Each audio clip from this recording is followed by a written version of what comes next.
Dear people, the 12th chapter of Romans is very, very important. ரோமருக்கு நிருபம் 12வது அதிகாரம் அதிமுக்கியமான ஒன்றாக இருக்கிறது. Because I have been telling that St. Paul concludes with such a statement of commitment in our lives. பரிசுத்த பவுல் நம்முடைய வாழ்க்கையில் இவ்விதமான ஒரு ஒப்புக்கொடுத்தலை எதிர்பார்த்த வண்ணமாக இதை குறித்து விவரிக்கிறார். To offer us a living sacrifice to God, which is pleasing to Him. அவருக்கு பிரியமான ஜீவ பலியாக ஒப்புக் கொடுக்க வேண்டும் என்று விரும்புகிறதை பார்க்கிறோம். Yesterday in our Bible school, one brother was asking us how to know God's will. நேற்று பைபிள் ஸ்கூல் ஜூம் மீட்டிங்கில் ஒரு சகோதரன் கேட்டார், தேவனுடைய சித்தத்தை அறிவது எப்படி? Many people, they want to know God's will in some specific areas alone, but they are not willing to surrender to God in other areas. அநேக மக்கள் சில குறிப்பிட்ட பகுதிகளில் மாத்திரம் ஆண்டவருடைய சித்தத்தை அறிய விரும்புகிறவர்களாக இருக்கிறார்கள். ஆனால் மற்ற பகுதிகளில் அவர்கள் முற்றிலுமாக தங்களை ஆண்டவருக்கு ஒப்புவிப்பதில்லை. When there is no complete surrender of our whole life, it is difficult to find the will of God in specific areas alone. நாம் நம்மை முழுமையாக ஆண்டவருக்கு ஒப்புக்கொடாமல் ஒரு சில குறிப்பிட்ட காரியங்களில் மாத்திரம் அவனுடைய சித்தத்தை அறிவது என்பது கடினம். I am not discouraging you in seeking God's will in specific areas in which you may be contemplating to know God's will. உங்களுடைய சில சூழ்நிலைகளில் ஆண்டவருடைய சத்தியத்தை அறிந்து கொள்ளும்படியாக தேவனிடத்தில் போவதை நான் அதைரியப்படுத்துகிறேன் என்று எண்ண வேண்டாம். Of course, it is important, it is good. அது முக்கியமானது, அது நல்லது. But dear people, unless we ourselves commit to God, surrender to God, in walking with Him at every step, probably we may be in a position not able to hear God's voice. ஒருவேளை நம்முடைய வாழ்க்கையில் தேவனுக்கு முழுமையாக நம்மை ஒப்புக்கூடாத பொழுது நம்முடைய வாழ்க்கையில் ஆண்டவரை சில சத்தத்தை கேட்பது ஒருவேளை கடினமாக கூட இருக்கலாம். So St. Paul exalts us to yield and to surrender to God in all areas of our lives. இந்த இடத்துல பவுல் நம்முடைய வாழ்க்கையின் எல்லா பகுதிகளிலும் அவருக்கு நம்மை ஒப்புக் கொடுப்பதை குறித்து பேசுகிறார். It is not some specific areas alone, சில காரியங்களில் மாத்திரம் அல்ல, but in all areas, எல்லாவற்றிலும். God is a sovereign God. தேவன் சர்வ ஏகாதிபத்தியம் உள்ளவர். Even a sparrow will not fall without His permission. அவருடைய அனுமதி இல்லாமல் ஒரு அடைக்கலான் குருவியும் கூட கீழே விழுவதில்லை. Our hairs are numbered, the Bible says. வேதமானது நம்முடைய வாழ்க்கையில் நம்முடைய முடிகளெல்லாம் எண்ணப்பட்டிருக்கிறது என்று சொல்லுகிறது. He knows our sitting and standing. நம்முடைய உட்கார்தலையும் எழுதலையும் அறிந்திருக்கிறார் என்று சொல்லுகிறார். He directs our path. நம்முடைய பாதையை அவர் வழிநடத்துகிறவராக இருக்கிறார். So God is a sovereign God, directing us and guiding us in all things of our lives. ஆகவே தேவன் சர்வ ஏகாதிபத்தியம் உள்ளவராக நம்முடைய வாழ்க்கையின் எல்லா காரியங்களிலும் நம்மை வழிநடத்துகிறவராக இருக்கிறார். Here St. Paul in second verse he says like this, 2வது வசனத்தில் பவுல் இவ்விதமாக சொல்லுகிறதை வாசிக்கிறோம்.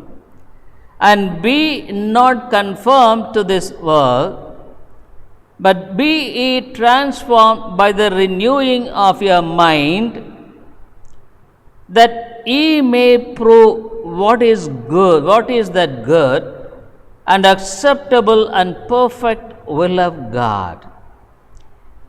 He says, be ye not conformed to this world.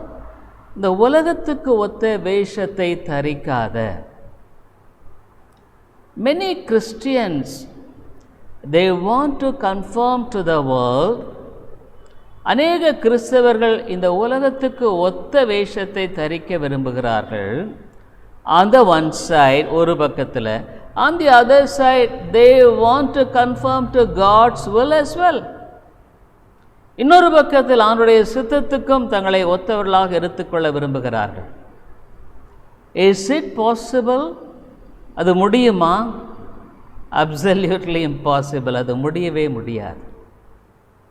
So unless you surrender to God even in this area, இந்த பகுதியிலும் கூட ஆண்டவருக்கு உன்னை முழுமையாக ஒப்பு கொடுக்கவில்லை என்றால், not conforming to the world, உலகத்துக்கு ஒத்த வேஷம் தெரியாமல், you can't surrender to God as well. ஆண்டவருக்கு உன்னை முழுமையாக ஒப்பு கொடுக்கவும் முடியாது. It is impossible, அது முடியாது. So you have to give up one thing and to hold on to the other one. ஒன்றை விட்டு இன்னொன்று தான் பிடிக்க முடியும். So he says, let us not conform to this world. இந்த உலகத்துக்கு ஒத்த வேஷத்தை நாம் தரிக்க வேண்டாம். And he says a wonderful thing, be ye transformed by the renewing of your mind. உங்கள் மனம் புதிதாகிறதுனாலே மறுரூபமாகுங்கள். renewing of your mind, உங்களுடைய மனம் ஒவ்வொரு நாளும், every day it's being renewed, ஒவ்வொரு நாளும் புதுப்பிக்கப்படுகிறது. every moment your mind is being renewed, ஒவ்வொரு சன நேரத்திலும் உம்முடைய மனது புதுப்பிக்கப்படுகிறது. how is it? அது எப்படி?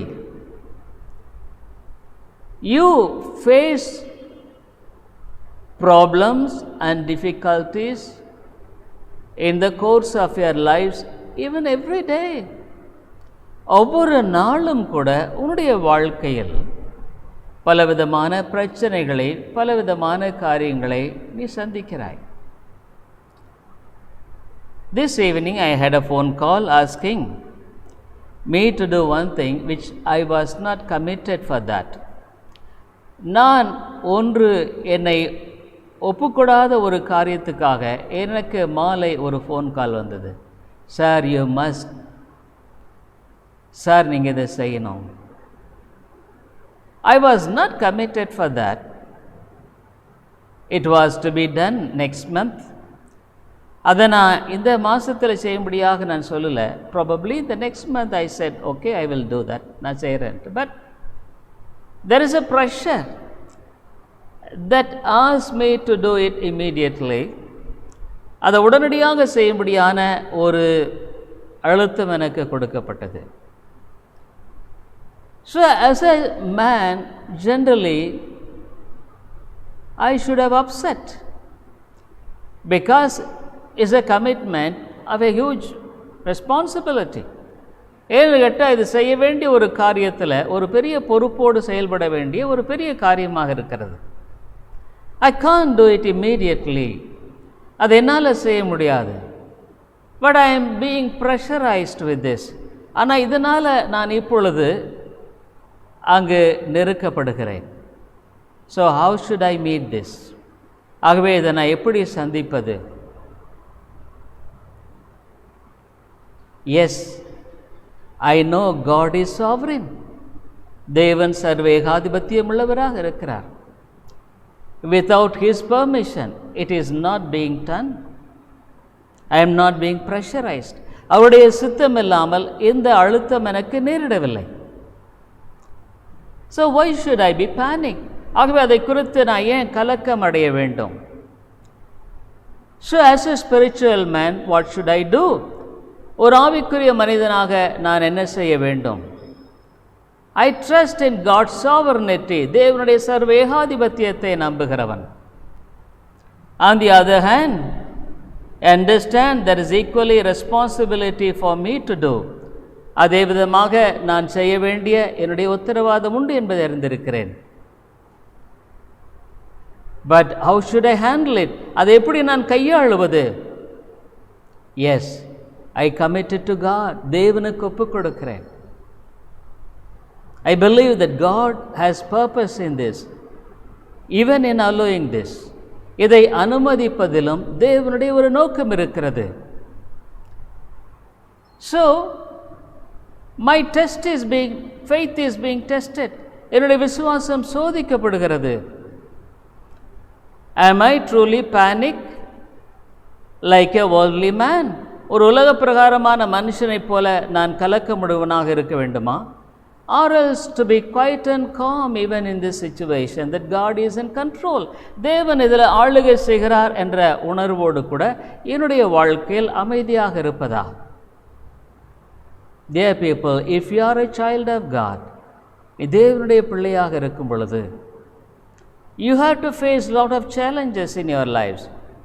Not only for a child of God, every person has challenges to face. ஒரு தேவனுடைய பிள்ளையாக வாழ்க்கையில் நீ அநேக சவால்களை சந்திக்க வேண்டியது இருக்கத்தான் செய்கிறது.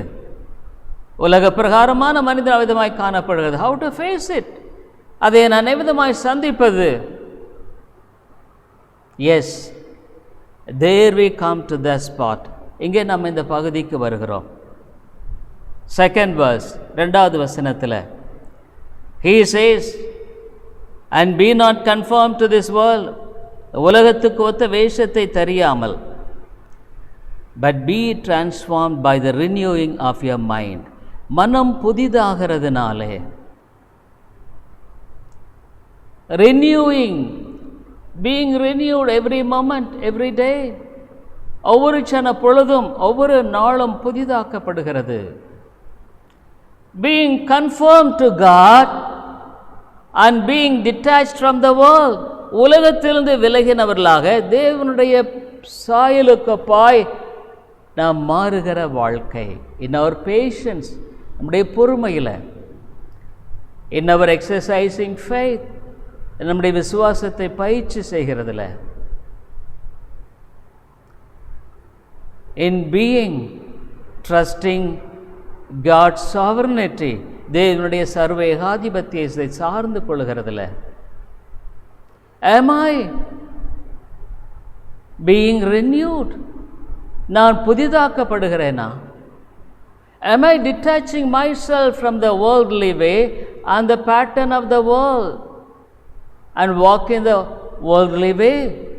உலக அவிதமான ஒத்த வேஷத்துக்கு, உலக வழிகளில் நடக்காமல், அதனுடைய காரியங்களுக்கு உட்படாமல் என்னுடைய வாழ்க்கையில் நான் நடக்கிறேனா? Being conformed to the Lord Jesus Christ, ஆண்டவராக இயேசு கிறிஸ்துவின் சாயலில் நான் வளர்கிறேனா? God has said, whosoever are chosen of the Lord, தேவனால் தெரிந்து கொள்ளப்பட்டவர்கள், they are chosen to grow in the likeness of Jesus Christ. இயேசு கிறிஸ்துவின் சாயலில் வளரும்படியாக தெரிந்து கொள்ளப்பட்டவர்கள். Here see, he says one thing, ஒரு காரியத்தை சொல்றார். He talks about God's will. ஆண்டவருடைய சித்தத்தை குறித்து பேசுகிறார். There are three qualities which he mentions here. மூன்று தன்மைகளை குறித்து பேசுகிறார். What is that good and acceptable and perfect will of God? Here he says, தேவனுடைய நன்மையும் பிரியமும் பரிபூர்ணமான சித்தம் என்னதென்று. He says three qualities. Is it that it is a special kind of God's will? இது ஏதோ விசேஷித்த தேவனுடைய சித்தமா? No, dear friends. all God's will are good, acceptable and perfect. தேவனுடைய சித்தம் அனைத்துமே அது நன்மையும் பிரியமும் பரிபூர்ணமானது. So God's will is always good for us. ஆண்டவருடைய சித்தம் எப்பொழுதும் நமக்கு நல்லது. It is acceptable, பிரியமானது and பரிபூர்ணமானது. Dear people, the so-called Christians today, they don't want to conform to God's will. In one way or other, they stick to the world and try to work out to be also in God's will. இன்றைய கிறிஸ்தவர்கள் என்று அழைத்துக் கொள்ளப்படுகிறார்கள். உலகத்தில் ஒத்த வேஷத்தோடு இருந்து அவனுடைய சித்தத்தில் இருக்கிறதை போல காட்டப்படுகிற ஒரு வாழ்க்கைக்குள்ளாகவும் பிரவேசிக்க பார்க்கிறார்கள். It's absolutely impossible dear friend. இது முடியாது. when unless otherwise you surrender to God, ஆண்டவருக்கு முழுமையாக உன்னை ஒப்புக்கொடாமல் there won't be any renewal of your mind. உன்னுடைய மனம் புதிதாகிற காரியத்தை பார்க்க முடியாது. there won't be acceptance of God's will in your life, knowing of its goodness. ஆண்டவருடைய சித்தம் நல்லது என்பதை குறித்த ஒரு உணர்வோடு அதை ஏற்றுக்கொள்கிற மனநிலை உனக்கு வருவதில்லை. You always think what you think is right. நீ நினைக்கிறது சரின்னு நினைக்கிற. What you calculate according to your standard is all right for you. உன்னுடைய அளவுக்கு தகுந்த மாதிரி நீ கணக்கிடுகிறது உனக்கு சரின்னு நினைக்கிற. But dear people, it's completely too far from God's will. அது தேவனுடைய சித்தத்துக்கு மிக தூரமானது. In Colossians 1st chapter, கொலோசியர் 1வது அதிகாரம் from 9th verse 9வது வசனத்திலிருந்து, Colossians 1st chapter from 9th verse onwards, for this cause we also, since the day we heard it, do not cease to pray for you and to desire that ye might be filled with the knowledge of his will in all wisdom and spiritual understanding. இது நிமித்தம் நாங்கள் அதை கேட்ட நாள் முதல் உங்களுக்காக இடைவிடாமல் ஜெபம் பண்ணுகிறோம். நீங்கள் எல்லா ஞானத்தோடும் ஆவிக்குரிய விவேகத்தோடும் அவருடைய சித்தத்தை அறிகிற அறிவினாலே நிரப்பப்படவும். Here St. Paul prays for the church in this Colossian church people. கொலோசிய சபை மக்களுக்காக ஜெபிக்கிறார். What is his prayer for these people? இந்த மக்களுக்கான ஜெபம் என்ன? That they might be filled with the knowledge of his will. அவருடைய சித்தத்தை அறிகிற அறிவை கொண்டவர்களாக, wisdom and spiritual understanding, in all wisdom and spiritual understanding. Dear people, when we really commit ourselves to God, there starts doing God's will.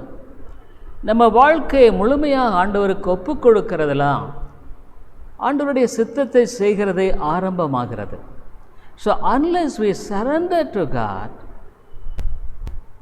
there is a problem in doing God's will. நம்மை ஒப்புக்கொடாமல் ஆண்டவருடைய சித்தத்தை செய்கிறதுல பிரச்சனை தான். இங்கே அவர் சொல்றாரு, in all wisdom and spiritual understanding.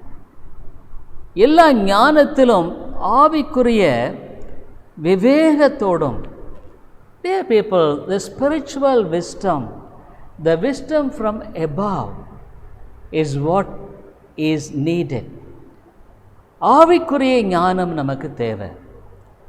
ஆவிக்குரிய அந்த விவேகம் நமக்கு தேவை.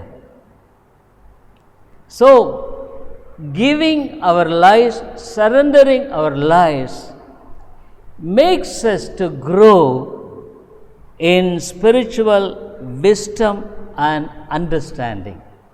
நம்ம ஆண்டவருக்கென்று நம்மளை ஒப்புக் கொடுப்பதன் மூலமாக ஆவிக்குரிய விளங்குதலிலும் ஆவிக்குரிய ஞானத்திலும் வளருகிறவராக இருக்கிறோம். அப்படி வளரும் பொழுது நம்முடைய வாழ்க்கையில் என்ன நடக்கும்? What will happen when we grow in that?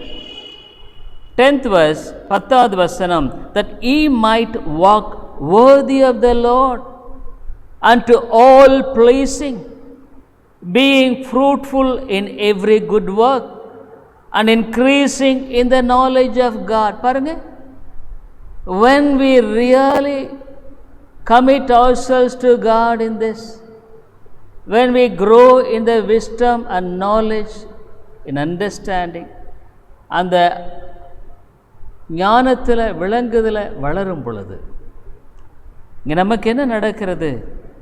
that he might walk worthy of the Lord, நம்முடைய வாழ்க்கையில் கர்த்தருக்கு பிரியமுண்டாக,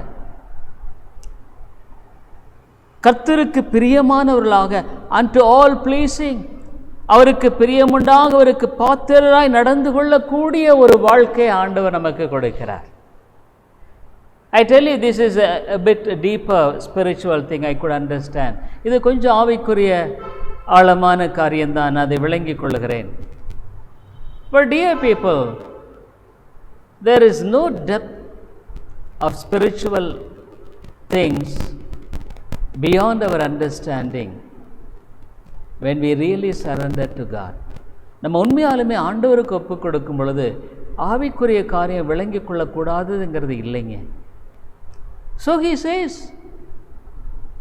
I know that ye might walk worthy of the Lord, ஆண்டவருக்கு பிரியமுண்டாக அவருக்கு பாத்திராய் நடந்து கொள்ள, being fruitful in every good works, சகலவித நற்கிரியைகளுமாகிய கனிகளை தந்து. Bible says in Isaiah, God planted and expected good fruits from the people of Israel.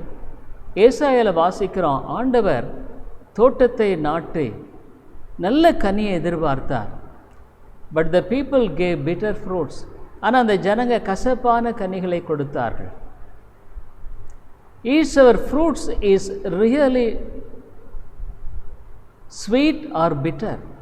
நம்முடைய கனிகள் உண்மையாக இனிப்பானதாக இருக்கிறதா கசப்பானதாக இருக்கிறதா? when we are the people walking in the flesh, மாம்சத்தில் நடக்கிறவர்களாக இருக்கும் பொழுது, can we give spiritual fruits, ஆவிக்குரிய கனிகளை நம்மால் கொடுக்க முடியுமா? impossible, முடியாது. So St. Paul says, in every good works, அது மாத்திரமல்ல, increasing in the knowledge of God, தேவனை அறிகிற அறிவில் விருத்தி அடைவோம். So how important it is doing God's will, surrendering to do God's will. அவருடைய சித்தம் என்பதில் எவ்வளோ முக்கியமானது பாருங்க. Dear people, let us surrender. God expects us to surrender to Him. அவர் நம்ம வாழ்க்கையை ஒப்பு கொடுப்போம். ஆண்டவர் அதைத்தான் நம்ம இடத்துல எதிர்பார்க்கிறாருங்க. It is not that I am clever enough to lead my spiritual life. என்னுடைய ஆவிக்குரிய வாழ்க்கையை நடத்தி கொள்வதற்கு நான் புத்திசாலியாக இருப்பேன் என்றல்ல. I am a fool, நான் ஒரு மதிகேடன். I know how to walk in this life. இந்த வாழ்க்கை வாழ எனக்கு தெரியாது. As much as I know my impossibility to walk worthy of the Lord, ஆண்டவருக்கு பாத்திரமாக நடக்கிற வாழ்க்கைக்குரிய காரியத்தில் என்னால் எவ்வளோ முடியாதுங்கிறத நான் உணரணும். அந்தளவுக்கு நான் ஆண்டவரை சார்ந்து கொள்ளுகிறேன். I depend on God. Dear people, this is very important. இது முக்கியமானது. How much of our lives are being wasted? எத்தனை வாழ்க்கை வீணாய் போகிறது. How much of time is being wasted? எவ்வளோ கால விரயமாகிறது. Because you don't yield to God. ஆண்டவருக்கு நீ உன்னை ஒப்புக்கூடாததுனால you don't grow in the Lord. ஆண்டவருக்குள்ளே நீ வளர முடிகிறதில்ல. You don't grow in the knowledge of God. ஆண்டவர் அறிகிற அறிவில் வளர முடிகிறதில்ல. You give bitter fruits. கசப்பான கனிகளை கொடுக்கிறாய். What God says, ஆண்டவர் என்ன சொல்கிறார்? He will pluck them off. அவர்களை பிடுங்கி போடுவேன்னு சொல்கிறார். How horrible it is, dear people. எவ்வளோ ஒரு பயங்கரமானது. So are you willing to surrender to God? ஆண்டவருக்கு உன்னை ஒப்பு கொடுக்க நீ விரும்புகிறையா? Is there a prompting in your heart to understand your foolishness and to surrender to God? உன்னுடைய மதியனத்தை விளங்கி கொண்டு ஆண்டவருக்கு ஒப்பு கொடுக்கக்கூடிய ஒரு உணர்வு உன்னுடைய வாழ்க்கையில் இருக்கிறதா? So in 7th 11th verse what does he say? 11வது வசனத்தில் தொடர்ந்து அவர் என்ன சொல்கிறாரு? Galatians 1:11 11 strengthen with all might according to his glorious power and to all patience and long suffering with joyfulness. சந்தோஷத்தோடு கூடிய எல்லா பொறுமையும் நீடிய சாந்தமும் உண்டாவதற்கு மகிமையான அவருடைய வல்லமையின்படி எல்லா வல்லமையாலும் பலப்படுத்தப்படவும் உங்களுக்காக வேண்டுதல் செய்கிறோம். What a great standard St. Paul is keeping in praying for the church. சபைக்காக ஜெபிக்கிறதுல எவ்வளோ மேலான ஒரு அளவை வைக்கிறார் பாருங்க. How great a standard, எவ்வளோ பெரிய அளவு. He doesn't say that you must be blessed, that should have all the material blessings of the world. உலகத்தில் இருக்கிற எல்லா பொருளின் ஆசீர்வாதங்களை நீ பெற்றுக்கொள்ள வேண்டும் என்று அவர் ஜெபிக்கலை. This is very important. இது முக்கியமானதுங்க. When you see God first, everything which is needed for you, God will never put you in lack. நீ ஆண்டவரை முதலாவது வைக்கும் பொழுது உனக்கு தேவையான எல்லாவற்றையும் ஆண்டவர் கொடுக்குறேன்னு சொல்லியிருக்காரு. இங்கே பாருங்கள், அவர் சொல்கிறாரு, strengthen with all might, எல்லா வல்லமையாலும் பலப்படுத்தப்பட, according to his glorious power, அவருடைய வல்லமையின்படி, மகிமையான வல்லமையின்படி என்றார். his power is glorious, and to all patience, எல்லா பொறுமையும் நீடிய சாந்தமும், with joyfulness, சந்தோஷத்தோட கூடிய எல்லா பொறுமை நீடிய சாந்தம். Dear people, when we trust God, ஆண்டவரை நம்பும் பொழுது, when we understand that he is sovereign, அவர் சர்வ வல்லமையுள்ள தேவன், சர்வ அதிகாரமுள்ள தேவன் விளங்கிக் கொள்ளும் பொழுது, when we commit ourselves to God, தேவனுக்கு நம்மை ஒப்புக் கொடுக்கும் பொழுது, I tell you dear friend, there is a life of fruitfulness, ஒரு கனியுள்ள ஒரு வாழ்க்கை, a life of patience, பொறுமையுள்ள ஒரு வாழ்க்கை, a life of experience the power of God in our lives, நம்முடைய வாழ்க்கையில் அவருடைய வல்லமையை அனுபவிக்கிற ஒரு வாழ்க்கை. What a glorious thing it is. என்ன ஒரு மகிமைகரமான காரியம் பாருங்கள். So this is the thing which God is expecting from us. இதைத்தான் ஆண்டவர் நம்மிடத்தில் எதிர்பார்க்கிறார். Turn with you to Matthew Gospel 7:21. மத்தேயு 7:21 பக்கமாக திருப்பிக் கொள்ளுங்கள். Matthew 7:21. Not everyone that saith unto me, Lord, Lord, shall enter into the kingdom of heaven, but he that doeth the will of my Father which is in heaven.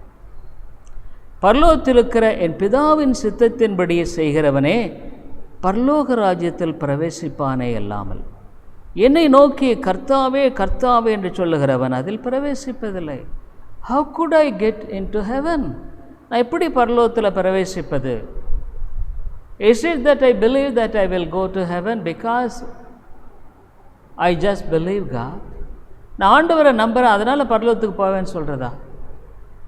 Unless you learn to grow in doing God's will, நீ ஆண்டுடைய சித்தத்தை செய்கிறதுல நீ வளருகிறவனாக இல்லை என்றால், how could you say that you will go to heaven? பரலோகத்துக்கு உன்னால் போக முடியும்னு எப்படி நீ சொல்ல முடியும்? Have you surrendered your life? உன்னுடைய வாழ்க்கை ஒப்பு கொடுத்திருக்கிறையா? To do his will, உன்னுடைய சித்தத்தை செய்யும்படியாக. Dear people, only the Spirit of God should speak to your hearts. பரிசுத்த ஆவியானவர் தான் உங்களுடைய இருதயங்களோடு கூட பேசணுங்க. This life is precious. இந்த வாழ்க்கை விலையேற பெற்றது. How are you these days? இந்த நாட்களில் எப்படி இருக்கிற? Everywhere people are dying, surrounding us. நம்மளை சுற்றி மக்கள் மரித்து கொண்டிருக்கிறார்கள். Are you in panic like other people? மற்ற மக்களைப் போல நீ பயந்து வாழ்ந்து கொண்டிருக்கிறையா? Are you afraid by the things which are happening around you? உன்னை சுற்றி இருக்கிற காரியத்தை நிமித்த நீ பயந்துட்டு இருக்கிறையா? A child of God should need, there is no need for him to be afraid. ஒரு தேவனுடைய பிள்ளை பயப்பட வேண்டிய அவசியம் இல்லை.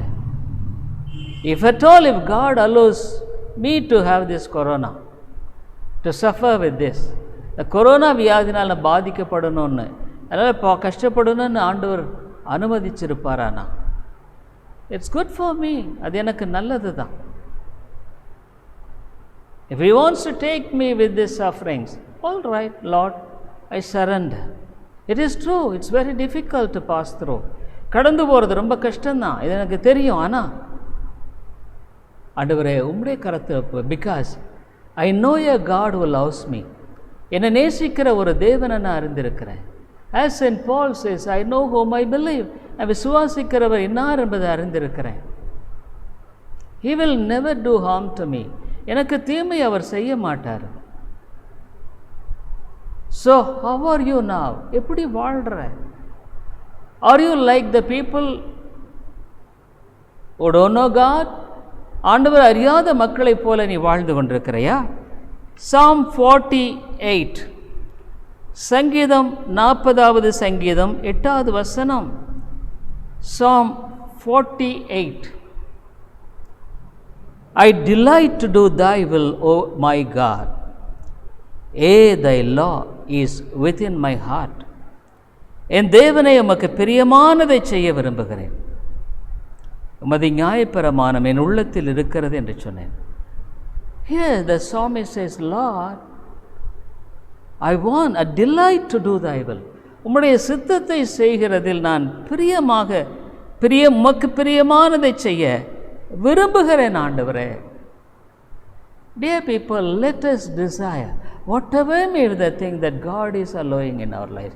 ஆண்டவர் நம்முடைய வாழ்க்கையில் எது அனுமதித்தாலும், Lord, give me a heart to do thy will. உம்முடைய சித்தத்தை செய்யக்கூடிய ஒரு இருதயத்தை எனக்கு தார். Because you will never do harm to me.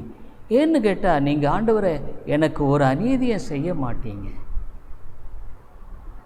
Dear people, faith is completely trusting God.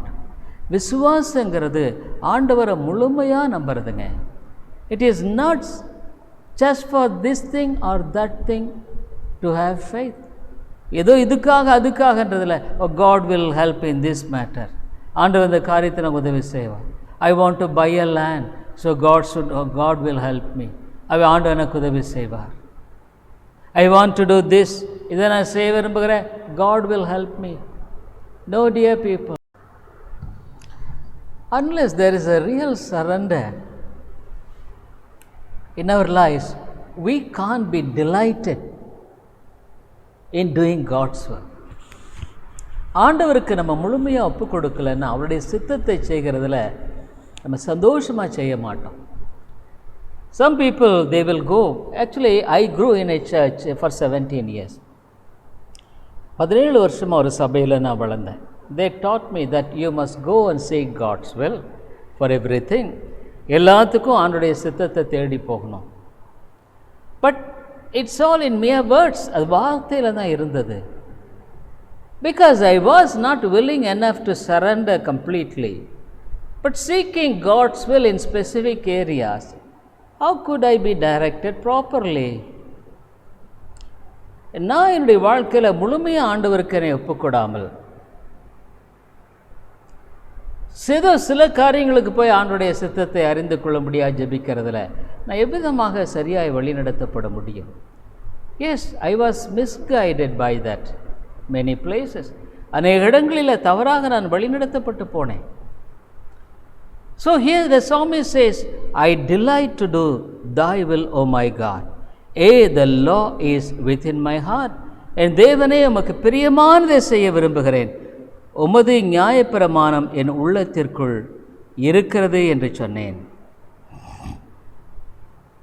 Psalm 43 and 10. சங்கீதம் 143 10வது வசனத்தில் his prayer is, அவருடைய ஜெபம், teach me to do thy will, for thou art my God. Thy spirit is good. Lead me into the land of uprightness. உமக்கு பிரியமானதை செய்ய எனக்கு போதித்தருளும். Teach me, Lord, to do thy will. ஆண்டவரே, எனக்கு நீர் கற்றுத்தாரும். There is a willingness to learn. அங்கே கற்றுக்கொள்ளும்படியான ஒரு விருப்பத்தை நம்ம பார்க்குறோம். Dear people, unless we surrender to God, there won't be desire and there won't be a prayer like this in our lives. விதமான ஜெபங்கள் இருக்காதுங்க. We won't pray like this. இப்படி ஜெபிக்க மாட்டோம். Teach me to do thy will, for thou art my God. உமக்கு பிரியமானதை எனக்கு போதித்தருளும். நீரே என் தேவன். Thy spirit is good. Lead me into the land of uprightness. உம்முடைய நல்ல ஆவி என்னை செம்மையான வழியில் நடத்துவாராக. Lord, let me be guided in the right path. Dear people, how important. You see, in John, 1 John 2nd chapter, 1 John 2nd chapter, he doing God's will is being connected with the things in the world. உலகத்தின் காரியங்கள் உலகிறதையோடு இணைத்து இங்கே பேசுகிறதை பார்க்கலாம். 1 John 2nd chapter 16-17, 1 யோவான் 2:16-17, for all that is in the world, the lust of the flesh and the lust of the eyes and the pride of life is not of the Father but is of the world. ஏனெனில் மாம்சத்தின் இச்சையும் கண்களின் இச்சையும் ஜீவனத்தின் பெருமையுமாகிய உலகத்தில் உள்ளவைகள் எல்லாம் பிதானால் உண்டானவைகள் அல்ல, அவைகள் உலகத்தினால் உண்டானவைகள் அல்ல. 17th verse 17, and the world passeth away and the lust thereof, but he that doeth the will of God abideth forever. உலகமும் அதன் இச்சையும் ஒளிந்து போம், தேவனுடைய சித்தத்தின்படி செய்கிறவனோ என்றென்றைக்கும் நிலைத்திருப்பான். You see, he connects his, he that doeth the things of the world, உலகத்தின் காரியங்களை செய்து it will pass away, கடந்து போயிடும். But how many of you are so much attached to the world? ஆனால் உங்களில் எத்தனை பேர் உலகத்துக்கு அப்படி இணைஞ்சிருக்கிறீங்க? You don't want to be detached. அதிலிருந்து பெரிய மனசு இல்லை. But those kind of people will never do God's will. Will never have a desire to God's will, to do God's will. Will never pray as psalmist prays, to teach me to do God's will. அவ்விதமான மக்கள் அவருடைய சித்தத்தை செய்கிறதுல சந்தோஷப்பட மாட்டாங்க. தங்களுக்கு அவருடைய சித்தத்தை ஜெபிக்க கற்றுத்தாரும் என்று அவர்கள் ஜெபிக்கவும் மாட்டாங்க. He that doeth the will of God abideth forever. தேவனுடைய சித்தத்தை செய்கிறவன் என்றென்றைக்கு நிலைத்திருப்பான். He will live spiritually alive in this world and in eternity. ஆவிக்குரிய பிரகாரமாக இந்த உலகத்தில் ஜீவன் உள்ளவனாய் காணப்படுவான். நித்திய வாழ்க்கையிலும் அவ்விதமாகவே அவன் வாழ்கிறவனாய் காணப்படுவான். How is your life, dear friend? உன் வாழ்க்கை எப்படி இருக்கு? யோசனை பண்ணி பாருங்க. I would like to narrate one verse before closing. 2 verses from Proverbs 3. 5 and 6. நான் முடிக்கிறதுக்கு முன்பாக நீதிமொழிகள் 3வது அதிகாரம் 5-6 வசனங்களின் மூலமாக சொல்லி முடிக்க விரும்புகிறேன். Trust in the Lord with all thine heart and lean not unto thine own understanding. உன் சுய புத்தியின் மேல் சாயாமல் உன் முழு இருதயத்தோடும் கர்த்தரில் நம்பிக்கையாயிருந்து. Lean not unto thine own understanding. உன் சுய புத்தியின் மேலே சாயாத. Dear people, are you still leaning on your understanding? நீ இன்னும் சுய புத்தியில் சார்ந்து வாழ்ந்துட்டு இருக்கிறையா? Or do you want to trust God? உன் முழு இருதயத்தோடு கர்த்தரில் நம்பிக்கையாக இருக்கிற விரும்புகிறையா? Trusting God with all thine heart, முழு இருதயத்தோட. Bible says 6th verse 6வது வசனத்தில், in all thy ways acknowledge him and he shall direct thy paths. உன் வழிகளிலெல்லாம் அவரை நினைத்துக்கொள், அப்பொழுது அவர் உன் பாதைகளை செவைப்படுத்துவார். What is the meaning of it? அதனுடைய அர்த்தம் என்ன? அக்னாலேஜ் ஹிம், அவரை ஏற்றுக்கொள், அவருடைய வழியை ஏற்றுக்கொள். நீ நினைத்துக்கொள்னு சொல்லுது, but it's not the right translation. அது சரியான மொழிபெயர்ப்பல்ல. நீ அங்கீகரித்துக்கொள், அவருடைய வழியை அங்கீகரித்துக்கொள். Whatever God has allowed in your life, ஆண்டவர் எது வாழ்க்கையில் அனுமதித்திருந்தாலும் அக்னாலேஜ் இட், அதை ஏற்றுக்கொள். Know that God is sovereign, தேவன் சர்வ ஏகாதிபத்தியம் உள்ளவராக இருக்காங்கிறத அறிந்து கொள். ட்ரஸ்ட் காட், தேவனை சார்ந்து கொள். Trust that this is also for your good, இதுவும் உனக்கு நன்மைக்குன்னு தெரிஞ்சுக்கொள். விசுவாசி. Acknowledge that this is for your spiritual good, உன்னுடைய ஆவிக்குரிய நன்மைக்கு இது அனுமதிக்கப்பட்டிருக்கிறதுன்னு தெரிஞ்சுக்கோ. Surrender your all to God, உன்னுடைய எல்லாவற்றையும் ஆண்டவரிடத்தில் நீ முழுமையாக ஒப்புக்கொடு.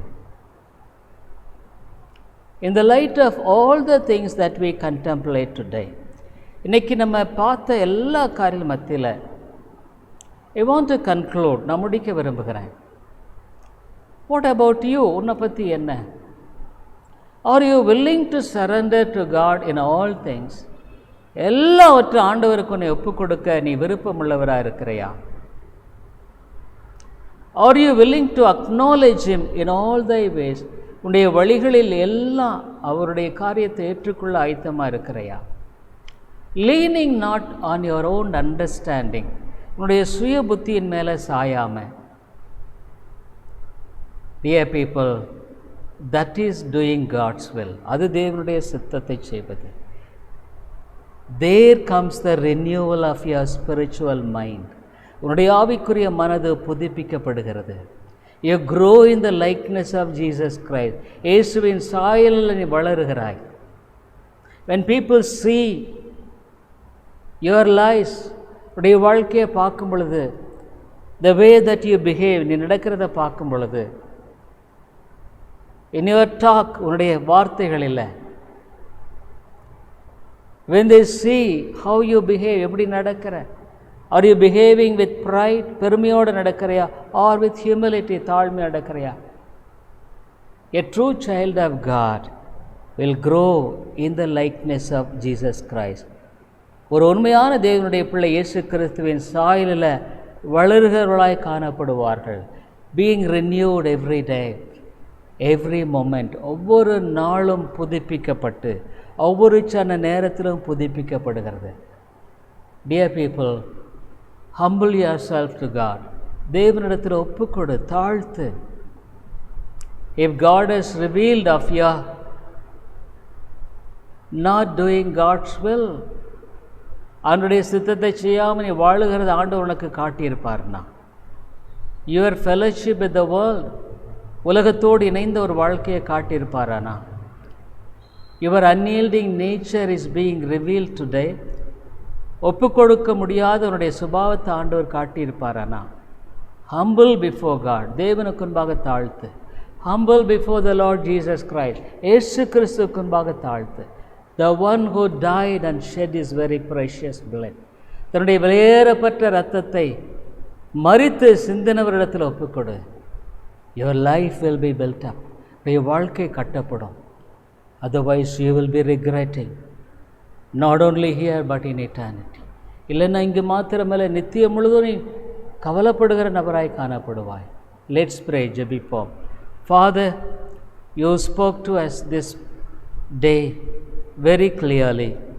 பிதாவே, வெகு தெளிவாக இந்த நாளில் எங்களோடு பேசினீர். I remember to pray for all the dear brothers and sisters who heard thy word today. இன்றைக்கு உம்முடைய வார்த்தை கேட்ட எல்லா சகோதர சகோதரிகளை உம்முடைய கரத்தில் ஒப்புக் கொடுக்கிறேன்.